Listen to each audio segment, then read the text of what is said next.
Good morning. If you are using the Pew Bibles today, please go ahead and turn to page 766. We'll be reading Ecclesiastes chapter 3, verses 9 through 13. Page 766 in the Pew Bibles, Ecclesiastes 3, beginning in verse 9. What profit has the worker from that in which he labors? I have seen the God-given task with which the sons of men are to be occupied. He has made everything beautiful in its time. Also, he has put eternity in their hearts, except that no one can find out the work that God does from beginning to end. I know that nothing is better for them than to rejoice and to do good in their lives, and also that every man should eat and drink and enjoy the good of all his labor. It is the gift of God.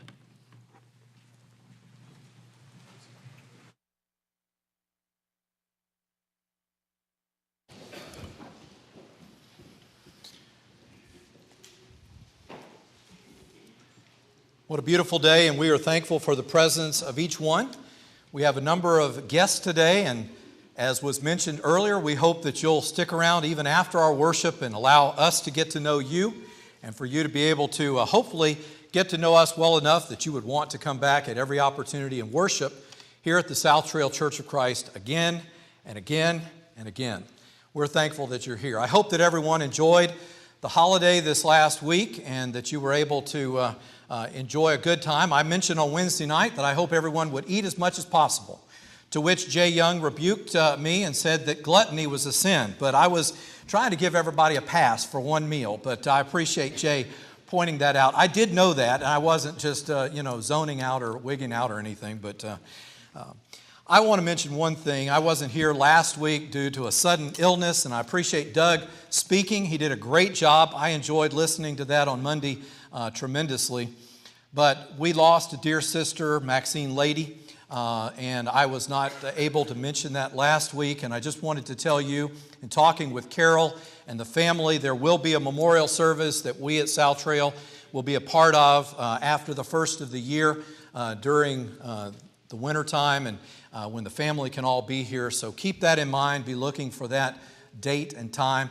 But I personally am going to miss Maxine. She was a genuine lady in my life, and she blessed me on so many different levels as a sister in Christ. And so, again, just keep that family, the Lady family, in your prayers at this time. We're going to look at Ecclesiastes chapter 3 that Scott read for us in just a moment. I heard about two old friends. They met on the sidewalk, and one friend looked a little down, and so the other one said, well, what's going on in your life? The fellow looked at him, he said, you're not going to believe this. He said, 3 weeks ago, he said, I had an uncle pass away and leave me $40,000 just out of the blue. He said, well, you're very blessed. He goes, wait, hold on. He said, 2 weeks ago, an aunt of mine passed away and left me $120,000 free and clear. The man looked at him, he said, you are really blessed. He said, hold on. He said 2 weeks ago, or a week ago, a cousin passed away, leaving me $250,000. And the man looked, he goes, you are so blessed. He goes, why do you look so down? The man looked at him, he said, this week, nothing. Which came first, the chicken or the egg? It's an age-old question, and for those of us who have thought about it a little bit or have grown up, we understand that the chicken came first. God created the chicken, and the chicken laid the egg, and so the cycle could repeat itself. But let me ask you another question. Which came first, gratitude or joy? Sometimes we look in our lives and we say, well, I'm joyful when things are going well, when things are happening that I like. I want to challenge you this morning to think about that I'm thankful for the gift of God. I am thankful for life because gratitude is an outlook. Gratitude is a perspective. And when I have the perspective to look for the blessings from God, I become joyful. It's joy, it's not based on the circumstances. It's the joy that exudes from my life because I see the hand of God. I see the blessings of God in my life, and those blessings just overflow abundantly, all the time. Not just occasionally or once in a while, but whenever I open my eyes. Whenever I think about what God has done, that outlook helps me to see the blessings of God in my life. And the circumstances of my life do not control my joy.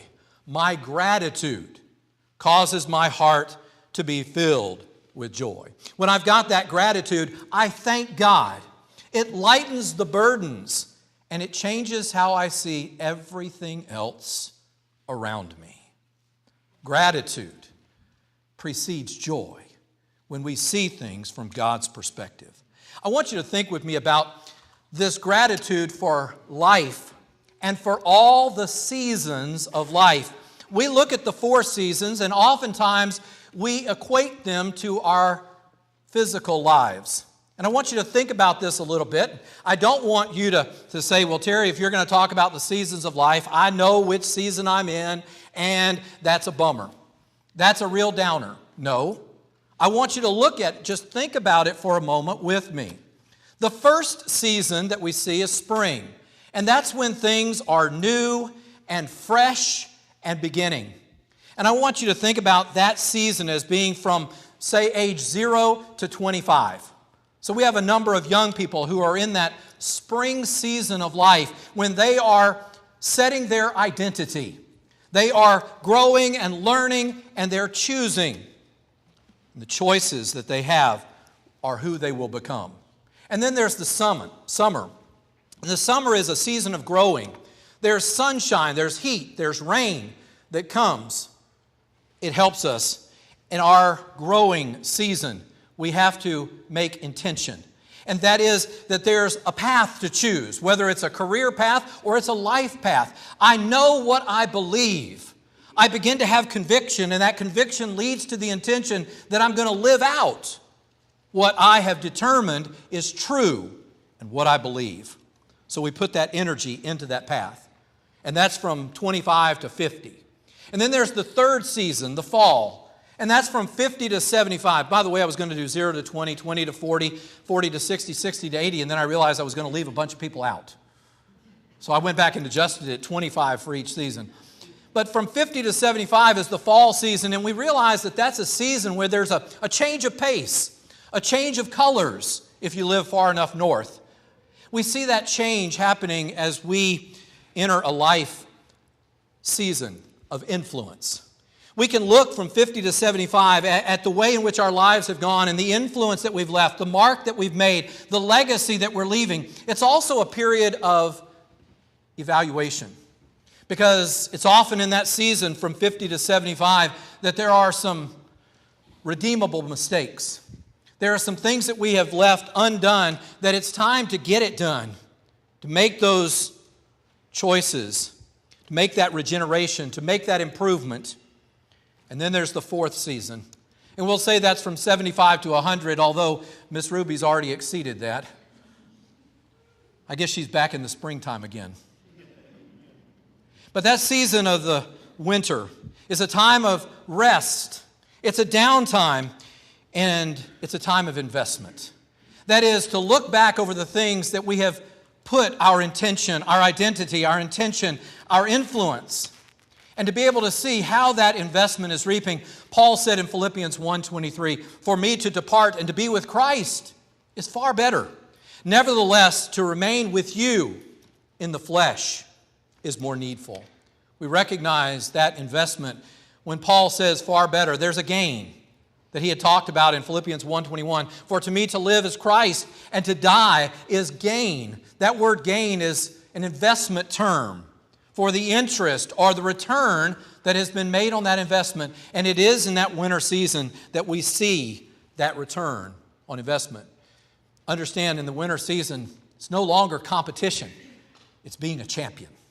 It's realizing the reward that is nearby, the reward that is coming, and having the flexibility. But there is a lie that Satan has told many people, and particularly I think in America in that winter season. The lie is this, that they can no longer contribute. That's bunk. The truth is that even in the winter season, there are still opportunities. And I want you to look with me at Ecclesiastes chapter 3, because this is something in which God has given us a task. Every season has a task. Every season has a task. That sacred duty is to recognize what God has given you. Question: can we love at all times? You know, he who does not love does not know God, for God is love. 1 John 4, 7 and 8. Our lives are to love. Jesus said, by this new commandment, he said, by this shall all men know that you are my disciples, by your love one for another. Love has no limit as far as spring, summer, fall, or winter. Our love should be evident. Love the people around you. Love the circle that God has placed you in. God has given you an opportunity. You see, every season has a task, and love is the overarching banner through every season. Our opportunities to serve. You say, well, Terry, I'm not really sure what I can do to love another person. Well, select a service. All you got to do, you may be inviting friends to come to worship with you, inviting friends to have a Bible study with you. You might be encouraging those that you notice are down, okay? You recognize and look into people's faces. You invest yourself. You may be conducting a Bible study. There are people who have, through World Bible School, there are Bible studies that are being conducted around the world, not just close by. But there are opportunities. Every season has a task. Develop that opportunity. Include someone else in that service. You may be praying for someone else. Well, let someone else in on it. Let someone else know what you're doing to either partner with you or to help hold you accountable. Make sure you invite someone else to participate. You can always, in every season, make friends. You can use the mail. We've got people in this congregation who actually still buy stamps. They actually put names on an envelope. They put the stamp on the envelope, they put it in the mailbox, and you do realize the Postal Service still runs. It doesn't have to be with snail mail. You can use email. You can use a text. You can use some other form of Facebook, Instagram, Twitter, whatever it is that you choose to communicate, but lift somebody up. Encourage someone. Every season, include someone else in it. Talking about every season, we have, among churches of Christ, there's a group known as sojourners. And they go around from different places, different congregations, different Christian camps, Bible camp. They come to Florida Bible Camp and do some work. Those sojourners, because they're at a time of life where they're not burdened with a 9-to-5 schedule or certain obligations, they have the freedom to go around and do work that others don't have the same equal opportunity to do. Every season has a task. There are things that you can do that no one else can do. Back in the 90s, after the Iron Curtain fell, there were 9 members. I believe they came from the Waterview Church of Christ in Dallas, Texas. They went into Lithuania. 9 retired individuals went there and began teaching the gospel in Lithuania. Within 18 months, there was a congregation of 40 people meeting because those people who couldn't do anything else made a contribution by giving their time and their investment of love.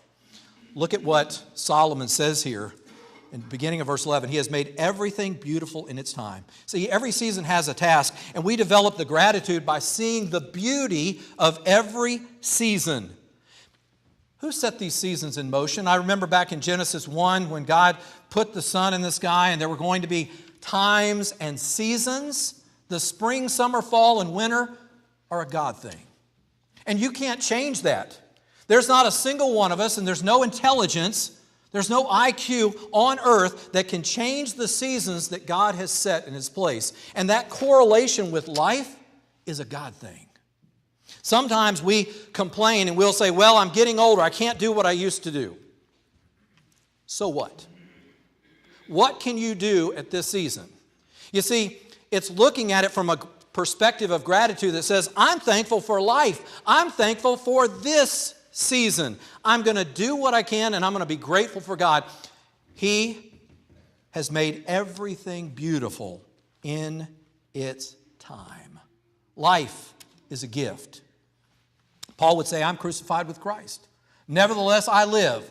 Paul was saying, as long as there's a breath in me, nevertheless I live. In the life which I now live in the flesh, I live by faith in the Son of God who loved me and gave himself for me.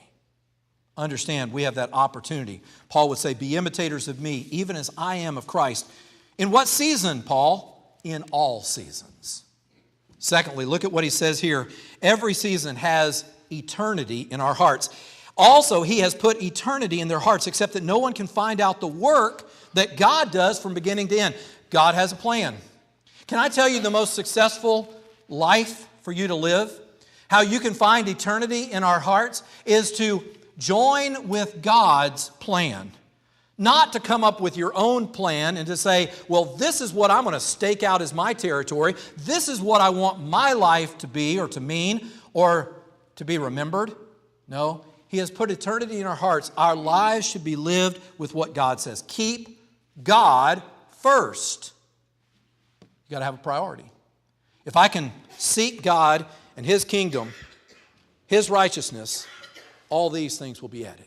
Have you ever made a major purchase, whether it was a car, maybe it was a refrigerator, an air conditioner, some major appliance?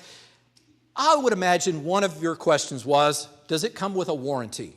Anybody ever asked about a warranty? All right. When we bought the last car, Gwen's car, I wanted the Hyundai because it comes with a 10-year, 100,000-mile warranty. I wanted a warranty. No offense to other cars, Kaz, there with BMW or whatever, but understand I wanted a warranty. Now let me ask you a question. Are those warranties foolproof? Does a warranty always cover everything that you need it to cover? No. Question, have you ever painted your house? Sure. Painted a room, painted the outside. Did it ever have to be done again? That wasn't part of the deal. If I painted the house, it was supposed to stay painted. It was supposed to last forever. It doesn't last forever, except, you see, God has put eternity in our hearts because God made you to last forever. That's God's warranty. If you listen to God, if you obey God, if you live and walk by faith, if you trust God in what He tells you, if you keep His commandments, you know what? God's warranty is that you can be saved and live forever. Peter would say, to an inheritance incorruptible and undefiled that does not fade away, reserved in heaven for you. 1 Peter 1:4. Reserved in heaven for you. You want a warranty that will last? It isn't going to come with a paint job. It isn't going to come with a major appliance or automobile. It's going to come because of the gospel of Jesus Christ. You want something that'll last? Then put eternity in your heart. Let everything you do be lived the way God wants you to. Ethel Hatfield was 75 years old. She was converted in Australia. She went immediately to the preacher and she said, I'd like to be able to teach third and fourth graders in the Sunday school program. The preacher looked at her and he said, well, we don't have an opening right now, but just pray about it. He could see in Ethel's face that she was serious. He said, pray about it and wait, something will happen. The next day, Ethel Hatfield was out in her yard working on her roses. A young foreign exchange student from China walked by, complimented her roses, probably just trying to practice his English, complimented her roses. She talked with him a little bit. He was a nice young man. She invited him in for a cup of tea. The young Chinese student said, tomorrow, can I come back and bring a friend? She said, sure. Within 2 weeks, Ethel Hatfield was teaching 70 Chinese exchange students in Australia the Bible. 2 weeks. Understand, God has put eternity in our hearts. And what we need to do is be faithful to the task, and we need to be faithful to that eternal purpose and recognize that what God has given us is something far greater. There was a man named Jonah, Chinese evangelist. He was going around, sometimes grueling schedules, riding buses here and there, 8 hours sometimes to get to students. Somebody said to him, they said, Jonah, at 73, you need to rest. You know what Jonah said? Rest is for the next world. Rest is for the next world. There is something that we should be doing, and we need to rejoice at every opportunity. Nehemiah said, the joy of the Lord is my strength. Paul would say, now may the God of hope fill you with all peace and joy in believing, that you may abound in hope by the power of the Holy Spirit. Romans 15:13. Fill you with joy, peace, and believing. Our lives ought to be rejoicing all the time. We ought to be rejoicing over the opportunities, not the obstacles. We ought to be rejoicing over the grace of God, not necessarily whether we feel like we have the health that we would like to have. We need to be faithful and grateful for those services that God has allowed us to be able to perform and not just focused on ourselves. Thirdly, look at what he says here in verse 13. That every man should eat and drink and enjoy the good of all his labor. It is the gift of God. Every season is the gift of God. Your life is a gift, and every season is an opportunity. And look at what he says just beyond this passage in verse 15. That which is has already been, and what is to be has already been, and God requires an account of what is past. You see, it is a gift of God, but God is going to hold us accountable for the things done in our lives, whether good or bad. 2 Corinthians 5:10. We've got to give an account of God and say, God, you gave me a gift. You remember the parable of the talents? There was one with 5 and one with 2, and they were faithful. The man with 5 talents produced 5 more. The man with 2 produced 2 more. But then there in Matthew 25:14-30, there was a 1-talent man. And that 1-talent man went and took it and buried it in the ground. And when he had to give account, he went and dug it up and he handed it back and said, well, here it is. The master said, you should have invested it. You should have put it to use so that there would be a return. See, God has given you a gift, and it is your life. And it's all the seasons. And there are some who don't get to live through all the seasons. There are some lives who are cut short, but what season are you in? And are you living the task? Are you living the eternity in your hearts? Are you living as the gift of God that God has invested? Notice here in Ecclesiastes 3 and verse 14, whatever God does, it will last. I know that whatever God does, it shall be forever. Nothing can be added to it and nothing taken from it. God does it that men should fear before Him. Our respect, our reverence for God is that God is at work. The question is, will I participate in what God is doing? We are His workmanship, created in Christ Jesus unto good works, Ephesians 2:10. God has created us to live a life that is truly blessed. God has given every season a task. God has given every season eternity in our hearts, and every season is a gift from God. Before World War II, Eli Wiesel grew up in a Jewish community in Romania. At 15, his family was herded up onto a train and taken to Auschwitz, which was a Nazi concentration camp. There, his mother and his younger sister died. His 2 older sisters survived, but Eli Wiesel and his father were boarded on another train and taken to another concentration camp called Buchenwald. And it was there that Eli Wiesel's father died. After World War II was over, and those who did somehow survive those horrible concentration camps, Eli Wiesel made it his life's mission. He studied about being able to change minds. He studied how to be able to communicate messages. And he made it his life's mission to make sure that people would never forget the atrocities committed under the Nazi regime before and during World War II. He went around telling people, don't forget that murder is not good, it is wrong. Sometime after that, after Eli Wiesel continued to preach or teach this message about those atrocities to humanity, people said, what are you doing? They said, don't you realize nobody's listening to you anymore? People want to forget. People want to put it in the past. Why are you still shouting? Eli Wiesel said this. He said, I'll tell you why. In the beginning, I was convinced that if I shouted loud enough, they would change. Now I know the world won't. But if I keep shouting, then at least they won't change me. They won't change me. See, if I understand that I'm thankful that my life is a gift of God, I realize I can't let anybody change me from the task that I've been given, from the eternity that it possesses, that it contains. This is a gift of God. And if you are a child of God today, are you letting the world change you? Are you letting the world tell you, well, you ought to complain about what you don't have? Or should you be thankful for what you do have? Beginning with the gift of God and the grace of God through Jesus Christ. Today, if you've never made a decision to walk and to live your life with God, you can obey the gospel. Jesus said, he who believes and is baptized shall be saved. You can say, that's the hope that I want. That's the life that I want to live. That's the task that God has given me. If you've obeyed the gospel, but you realize in your life there are things that have crowded in and gotten ahead, and the gratitude has changed your perspective, and you've lost the appreciation for all that God has given you, won't you renew that commitment today? Rededicate yourself. If we can encourage you in any way, just step down to the front. We'll be glad to assist you to make sure your life is being lived with the gratitude for God right now while we stand up, while we sing.